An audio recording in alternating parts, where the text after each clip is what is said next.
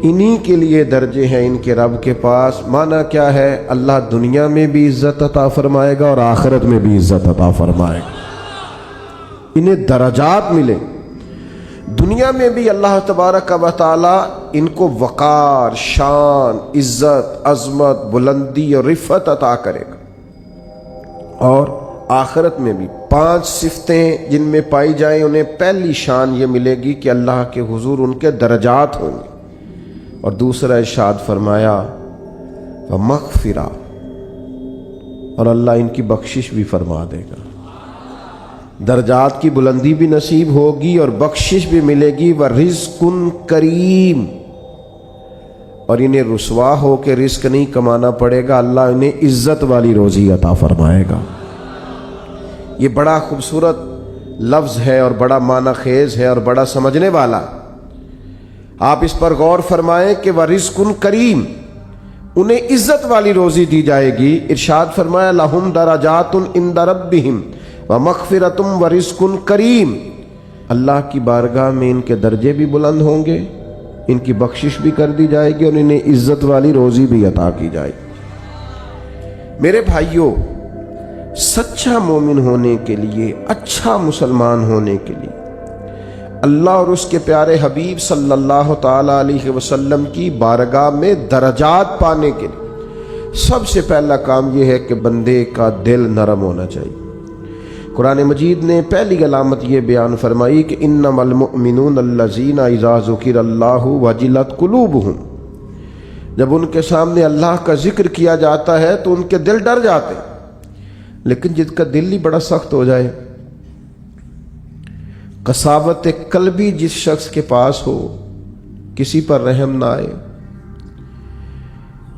کسی شخص کو اچھا نہ سمجھے، اپنے دل میں کسی کے لیے خیر کے جذبات کبھی اسے میسر ہی نہ ہوں، کبھی اپنی آخرت کی فکر کو لے کر، کبھی اپنے اعمال کو لے کر، کبھی اللہ کی بارگاہ میں حاضری کو لے کر وہ ڈرا ہی نہ ہو، کبھی اسے احساس ہی پیدا نہ ہوا ہو، کبھی اسے خیال ہی نہ آیا ہو، میرے بھائی سب سے پہلی علامت یہ ہے کامیابی کے لیے قرآن مجید نے جو بیان فرمائی کہ دل نرم ہونا چاہیے، رقت قلبی میسر ہونی چاہیے، باطن کا صاف ہونا ضروری ہے۔ اگر دل ہی سخت ہے، سالوں بیت گئے کبھی رونا نہیں آیا، زمانہ گزر گیا کبھی احساس پیدا نہیں ہوا، آپ یقین کریں آہستہ آہستہ کر کے، باتیں سن کے، ماحول دیکھ کے، اور سارا کچھ ہی دولت ہے جی، چھوڑیں جی پیسے ہوں تو سب ٹھیک ہے، وہ سارے دنیا دار ہیں، چھوڑیں آپ، ہم نے بڑے پیر دیکھے، ہم نے بڑے مولوی دیکھے، ہم نے بڑے مسلح دیکھے، ہم نے بڑے تربیت کرنے والے دیکھے۔ آہستہ آہستہ یہ جملے بول بول کے ہم نے اپنی طبیعتوں کو نہایت سخت بنا لیا، دل میں کوئی گنجائش نہیں رہی، ہمیں کوئی اچھا نہیں لگتا، ہمیں کوئی مخلص نہیں لگتا، ہمارے رویے اس طرح کے ہو گئے ہیں کہ ہمیں ہر شخص دنیا دار دکھائی دیتا ہے۔ اگر کوئی دن میں 100 آدمی آپ کے سامنے ہاتھ پھیلاتا ہے تو کیا سارے ہی پیشہ ور ہیں؟ کوئی ایک بھی ضرورت مند نہیں، سبھی کے بارے میں طبیعت سخت ہو گئی۔ اگر آپ نے 20 علماء کے بیانات سنے ہیں تو کیا ایک بھی اللہ کے نام پر مخلص ہو کر دعوت دین نہیں دے رہا؟ سب کے بارے میں یہ رویہ ہو گیا، سارے غلط ہیں۔ دل کی سختی دن بدن بڑھتی چلی جا رہی، اور یہ باقاعدہ مرض ہے۔ کچھ بیماریاں باقاعدہ بیماریاں نہیں ہوتی، وہ ویسے تھوڑی بہت بد پرہیزی سے انسان کے وجود میں آتی ہیں کچھ دیر کے لیے، پھر وہ کچھ دیر کے لیے چلی جاتی ہیں۔ آپ کو ڈائریا ہو گیا، آپ کو ہیضہ ہو گیا، تھوڑی دیر کے لیے زکام ہو گیا، تو یہ کوئی باقاعدہ مرض نہیں ہے، یہ موسم کے اوپر نیچے ہونے سے ہو گیا۔ لیکن خدا نہ کرے کسی کو کوئی ایسا مرض ہو جائے جو باقاعدہ مرض ہے، جو جاتا نہیں۔ کچھ بیماریاں باقاعدہ بیماریاں ہوتی ہیں، ان کو بیماری سمجھنا چاہیے۔ دل کا سخت ہونا، رویے کا تلخ ہونا، کسی پہ رحم نہ کھانا، کسی سے پیار نہ کرنا، کسی جگہ بھی انسان کا اخلاص نہ پانا، یہ دل کی باقاعدہ بیماری ہے۔ حضرت ذوالنون مصری رحمۃ اللہ علیہ کا ایک قول مجھے بڑا پسند آیا، میں پڑھ رہا تھا۔ حضرت ذوالنون مصری رحمۃ اللہ علیہ فرماتے ہیں کہ